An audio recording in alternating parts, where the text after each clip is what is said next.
Welcome to the Coaching Table. I'm Thomas Thompson, Executive Leadership Coach and Consultant with Lead Self, Lead Others. And the Coaching Table is a weekly experience I've created to help leaders like you have those conversations that you're not having so we can keep your story moving forward.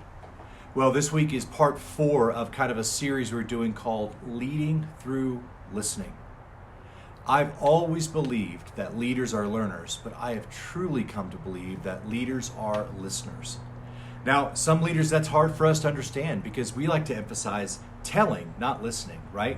We're the one with the vision to share. We're the one with the expectations to talk about. We're the ones with a message or a presentation or conversational goal to get to. And so it's easy to think about working on the craft of our speaking and telling and not the craft of our listening.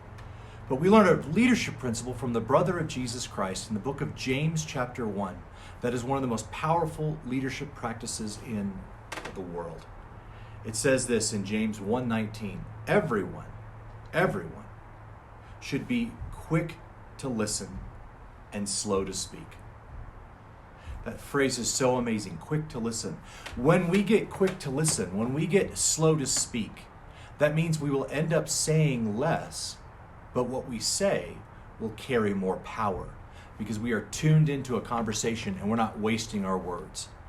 And so what we're doing in this series is kind of looking at how do we get better at being quick to listen? And we're looking at 4 levels of listening. Each one of them improves our listening. The first level of listening is listening to fix. I'm here to fix some problem that you have, and I can't wait for you to stop talking so I could say what I want to say. The second level is a little bit of an upgrade. We saw that last week. It's the curious level. This is where you're beginning to be genuinely curious about the other person. And so you're not just listening for them to stop so you can say what you want to say. You're listening for them to stop so you can ask what you want to ask. But there's a third level that we want to get to. We want to continue to improve our listening skills, and it's called the fighting to focus level, level 3. This is where you're really leaning in. This is where you are shutting out distractions. And when one pops up, whether that's external or internal, you are intentionally moving that aside because you are fighting to focus. At this level, you're not just listening to what people say, but how they say it. Are they in the conversation with you?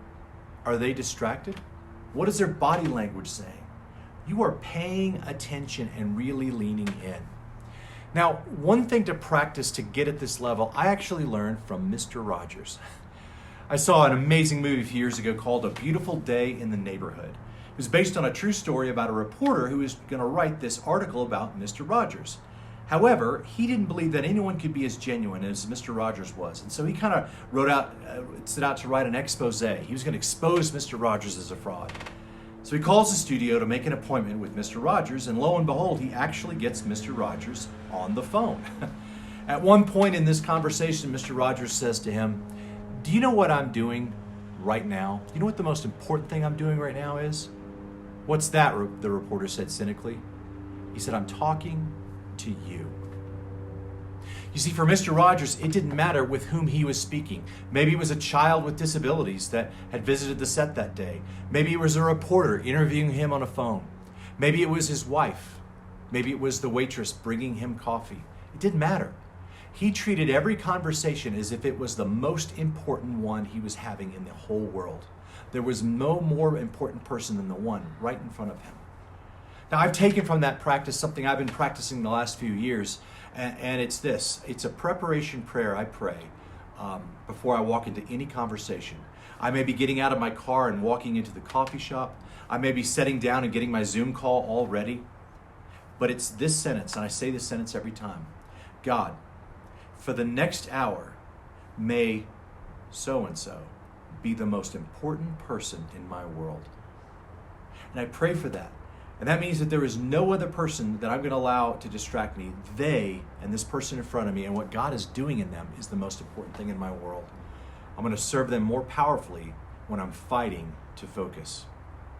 Few people get to this third level of listening. It takes hard work, but I want to encourage you. You can do it, and I think it will pay off great dividends in your leadership. So here's a coaching question for you this week.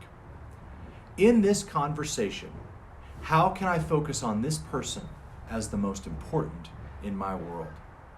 I would love to see what difference it makes when you start fighting to focus in your conversations. You can scroll down and click on the link there and shoot me a little email. I'd love to hear the experience that you're having with this. Well, we'll be back next week with level 4. It's a pretty tough one to get to, but we're going to talk about level 4 in our Leading to Listen series. But until then, next week, you're always welcome at the coaching table.